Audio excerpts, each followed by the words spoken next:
अस्सलाम वालेकुम दोस्तों, आज हम कच्ची कीमे के कबाब बनाने जा रहे हैं। आधा किलो कीमा लिया, उसके बाद 2 अदद प्याज डाले, इसमें 2 अदद टमाटर डाले, इसमें 1 चम्मच सुर्ख मिर्च डाली,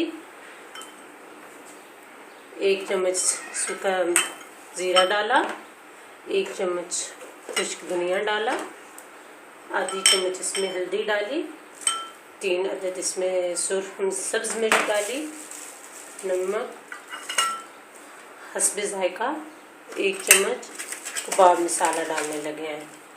तो आइए आप देखें, बहुत मज़े के कबाब बनते हैं। इसमें सिंपल से मसाले डलते हैं।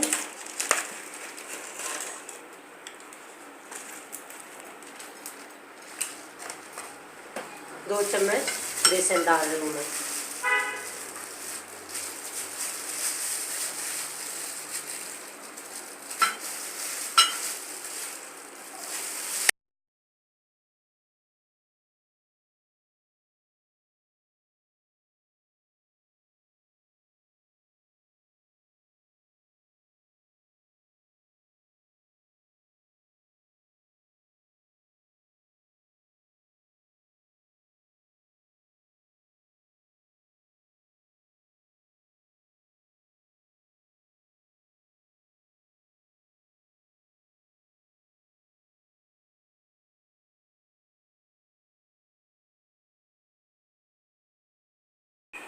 अच्छा।